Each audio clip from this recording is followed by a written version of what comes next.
ప్రపంచంలో తన కన్యాదానానికి తను త్రికరణ శుద్ధి లేకుండా చేసి తన పెళ్లి తానే పాడు చేసుకుని తలవంపులు తెచ్చుకొని అవమానాలు పడి పెళ్లి చేసుకుని తన భార్యకిచ్చిన మాట నిలబెట్టుకుని లోకాలకి తపోభూములు నిలిపినటువంటి ఉదారుడు పరమశివుడు ఒక్కడే. అప్పుడు పార్వతీ కళ్యాణం జరిగింది. ఇక నేను కల్పించాననుకుంటున్నారేమో, మీరు శివమహాపురాణంలోంచి అన్వయం నేను ఎన్నో గ్రంథాలను కలిపి చెప్తున్నాను. ఇది చెప్పాడు కుమార సంభవం, వీరభద్ర విజయం, ఏంటి పార్వతీ కళ్యాణం, స్కాంద పురాణం, తర్వాత ఇప్పుడు చెప్పేటటువంటిది శివమహాపురాణం, ఇన్నిటిలోంచి కలుపుతున్నాను. అందుకని మీకు ఒక చోట దొరికేది కాదు, ఇన్ని పురాణాల్లోంచి కలిపి విహంగ వీక్షణంగా మాట్లాడుతున్నా పార్వతీ కళ్యాణం. కాబట్టి వాళ్ళని పంపించాడు, వాళ్ళు చూశారు, వెనక్కి వచ్చారు. మేనకాదేవి ఒప్పుకుంది, హిమవంతుడు ఒప్పుకున్నాడు. అంతా పూర్తి. నీలాహిమేని కంటెను నీలాలుల కంట ఇంద్ర నీలము కంటెన్ నీల రుచి పోలు నంబుక నీలాలకలేమి చెప్ప నీలగ్రీవా అన్నారు. చాలా అందమైందయా, నీకు తగిన ఇల్లాలన్నారు. సంతోషించారు. అన్నీ పూర్తయిపోయిన తర్వాత దేవతలు వచ్చారు. వచ్చి శివ ఒక చిన్న విజ్ఞాపన అన్నారు. ఏమి చెప్పండి అన్నాడు. అయ్యా, మీరు కానీ పార్వతీదేవిని కళ్యాణం చేసుకుంటే త్రికరణ శుద్ధిగా మేనకా హిమవంతులు కన్యాదానం చేసేస్తే ఇక వాళ్ళకి రూపం ఉండదు, మోక్షం వచ్చి మీలో కలిసిపోతారు. హిమాలయ పర్వత ప్రాంతములు లేకపోతే తపోభూములు ఉండవు, ఎవరూ తపస్సు చేసుకోవడానికి అనువైన భూమి ఉండదు. అందుకని వాళ్ళకి త్రికరణ శుద్ధి లేకుండా కన్యాదానం చేసేటట్టు మీ పెళ్ళి మీరు పాడు చేసుకోండి అన్నారు. లోక కళ్యాణం అంటే, లోకం కోసం ఔదార్యం అంటే పరమశివుడు. తప్పకుండా వాళ్ళు త్రికరణ శుద్ధి లేని కన్యాదానం చేసేటట్టు నేను చేసుకుంటాను. పరమశివుడి పక్కన రాని వాళ్ళెవరు?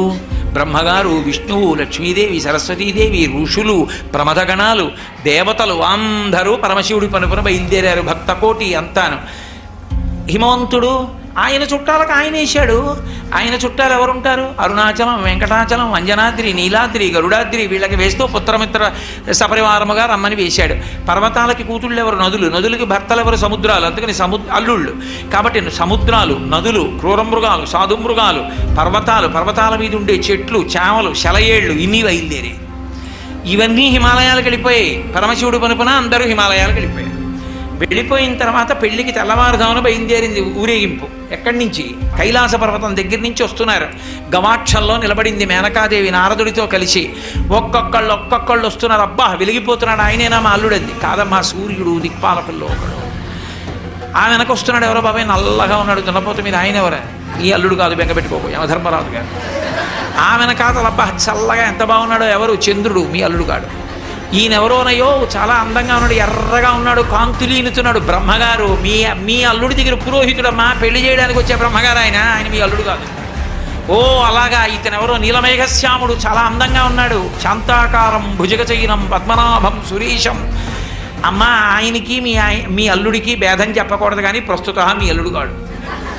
ఆయన వెళ్ళిపోయాడు. ప్రదోష వేళ అయిపోయింది, రాడు.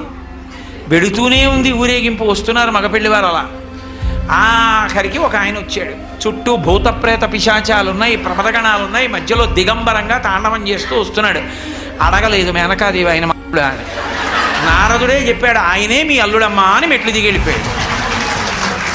ఇక ఈవిడ గబగబా మెట్లు దిగి తిన్నగా పార్వతీ దగ్గరికి వెళ్ళింది. నిన్ను చంపినే చచ్చిపోతా, వాడా దొరికాడు నీకు భర్త, తపస్సోట. రేపు పొద్దున్న పెళ్లిపీటల మీదకి వచ్చి కూర్చుంటే కాళ్ళు ఎలా కడగడం, కన్యాదానం ఎలా చేయడం, ఆడల్లుడు ఏమిటే అని పెద్ద గొడవ మొదలెట్టి నానా అల్లరైంది. నారదుడు వచ్చాడు, బ్రహ్మగారు వచ్చారు, విష్ణు వచ్చారు. ఎంత నచ్చ చెప్తే మాత్రం ఆవిడ వింటుంది? ఆవిడ వినలేదు.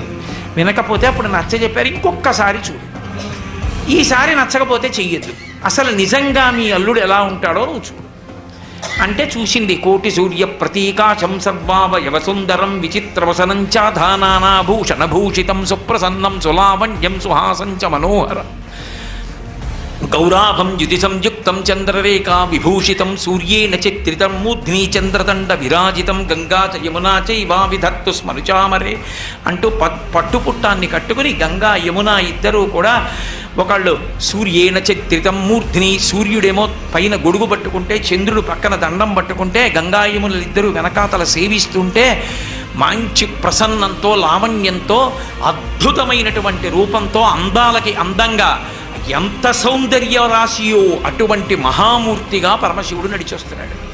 చూసింది, అబ్బా ఈయన మా అల్లుడు, కన్యాదానం చేస్తానండి అంది. కానీ అలా కనబడితే ఎప్పుడైనా అలా కనపడడమ్మా ఒక ప్రయోజనానికి కనపడ్డాడు. ఒక ప్రయోజనం రైటే, మళ్ళీ ఆ ప్రయోజనం అంటే త్రికరణ శుద్ధి లోపించింది. హిమవంతుడితో వాదించి నమ్మి శివుడు ఇలా ఉంటాడని చేస్తున్నా ఆవిడికి ఎక్కడో మనసులో బెరుకుండిపోయింది, అలా ఎందుకు కనపడ్డాడని. త్రికరణ శుద్ధిగా కన్యాదానం చెయ్యలేదు. ప్రపంచంలో తన కన్యాదానానికి తను త్రికరణ శుద్ధి లేకుండా చేసి తన పెళ్లి తానే పాడు చేసుకుని తలవంపులు తెచ్చుకొని అవమానాలు పడి పెళ్లి చేసుకుని తన భార్యకిచ్చిన మాట నిలబెట్టుకుని లోకాలకి తపోభూములు నిలిపినటువంటి ఉదారుడు పరమశివుడు ఒక్కడే. అప్పుడు పార్వతీ కళ్యాణం జరిగింది. మళ్ళీ ఆ పార్వతీ కళ్యాణంలో పెద్ద రగడ, ప్రవర చెప్పవలసి వచ్చింది. ప్రవర చెప్పవలసి వస్తే ఈయనకి తండ్రి ఎవరు, తాత ఎవరు, బలానా వాళ్ళ మునిమనవాడు చెప్పాలి, మనవాడు చెప్పాలి, బలానా వాళ్ళ కొడుకు చెప్పాలి.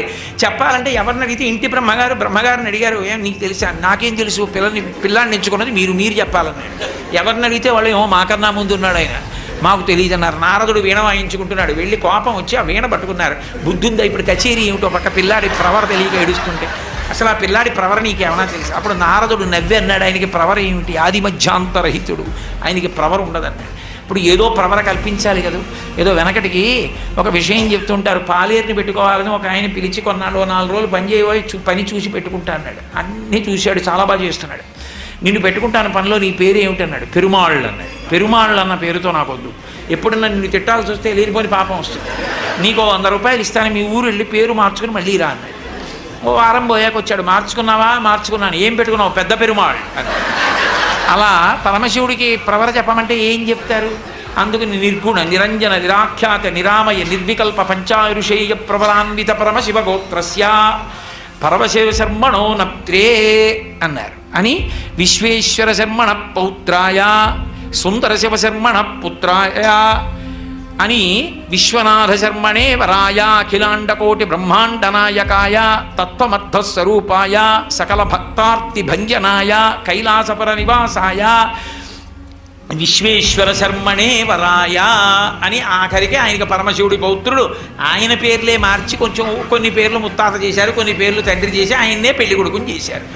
చేసి అమ్మవారి దగ్గరికి వచ్చేసేపటికి కాశ్యపావత్సార నైధృతత్రయారుషేయ ప్రవరాన్విత కాశ్యపసగోత్రస్య కాశ్యపసగోత్రంలో పుట్టినటువంటి అమ్మవారు అని చెప్పి ఆ అమ్మవారికి మొట్టమొదట ఎవరి యొక్క మునిమనవరాలు అంటే ఆమె కోలాహల శర్మణో నప్త్రి, కోలాహల పర్వతం అనేటటువంటి దానికి ఆమె మునిమనవరాలు. అలాగే త్రికూటాచల పర్వతం, అలాగే హిమవత్ పర్వతం, హిమవంతుని యొక్క పుత్రి, తత్వమర్థస్వరూపిణి, మహాలక్ష్మీ రూపిణీం కన్యాం అని చెప్పి పార్వతీదేవిని కన్యాదానం చేయించి పార్వతీ పరమేశ్వర కళ్యాణాన్ని పూర్తి చేశారు. ఈలోగా శ్రీ మహావిష్ణువు పరిగెత్తుకొచ్చి అయ్యో ఉపద్రవం జరిగిందని, స్వామీ శంకర కంకణోరగపతి సంపూజ్య బృందారక కామధ్వంసక ఎల్లలోకములు మీ కళ్యాణముం చూడస ప్రేమం చనుదించియుండుటను చేసి మహావ్రేగై భరంభోర్వక ఈ ధరణీ చక్రము కృంగే సమతం పొందించి రక్షింపవే అన్నాడు. పర్వతాలు, సముద్రాలు, నదులు ఇన్నొచ్చేసాయి, దేవతాగణాలు వచ్చేసాయి, భూమి కుంగిపోతోంది. మీ కళ్యాణానికి ఇంతమంది రావడంలో అటు బరువు తగ్గింది, ఇటు బరువు ఎక్కువైంది, అయ్యా ఈ భూమిని రక్షించండి అన్నారు. వెంటనే అగస్త్య బ్రహ్మని పిలిచి, మహానుభావ అగస్త్య, నువ్వు ఒక్కడివే అంతటి శక్తివంతుడివి, నువ్వు దక్షిణ దేశానికి వెళ్ళిపోతే ఈ భూమండలం నిలబడుతుందని అగస్త్యుణ్ణి దక్షిణ దేశానికి పంపించారు. అక్కడతో భూమి సమత్వాన్ని పొందింది. పార్వతీ పరమేశ్వరుల యొక్క కళ్యాణం పూర్తయింది. ఆ తల్లిదండ్రులైనటువంటి పార్వతీ పరమేశ్వరుల్ని కళ్యాణ వేదిక మీద ఎవరు చూస్తారో అక్షతలు మనం పోసుకున్నాం అనుకోండి, ప్రజా మే కామ సమృజ్యతాం, యజ్ఞో మే కామ సమృజ్యతాం, శ్రియో మే కామ సమృజ్యతాం అని అడుగుతాం. నాకు ఐశ్వర్యము కలుగుగాక, సంతానము కలుగుగాక, అలాగే యజ్ఞములు చేసేటటువంటి అధికారము కలుగుగాక, నాకు అటువంటి అదృష్టము కలుగుగాక అని. పార్వతీ పరమేశ్వరులు కళ్యాణం చేసుకున్నప్పుడు ఒండురుల యొక్క శిరస్సుల మీద పోసుకున్నటువంటి శ్వేతాక్షతల్ని ప్రసాదంగా తీసుకొని అవి మన శిరస్సు మీద పోసుకుంటే పెళ్లి కాని వారికి పెళ్ళి అవుతుంది, పిల్లలు లేని వారికి పిల్లలు పుడతారు, ప్రమాదాలు పొంచి ఉన్న వారికి తప్పిపోతాయి, సమస్త లోకాలు సుఖంగా ఉంటాయి. ఒక్కసారి పార్వతీ పరమేశ్వర కళ్యాణం చేస్తే ఆ మంత్రముల యొక్క ప్రకంపనలు వాతావరణంలోకి ప్రవేశించినటువంటి కారణం చేత ఆ ప్రాంతమంతా కూడా సుభిక్షంగా శోభిల్లుతుంది.